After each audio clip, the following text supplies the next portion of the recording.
السلام عليكم. تشجيع الزمالك للرجالة واللي قلبهم قوي واللي ما بيخافوش واللي ضد المنطق وضد المستحيل، اللي ما بييأسوش.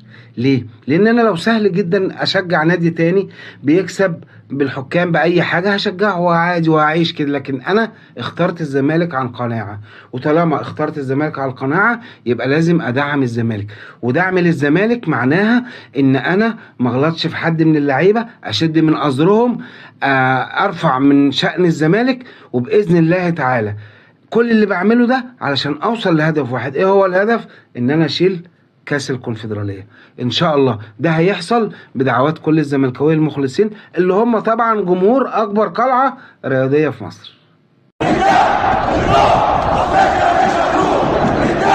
الرجال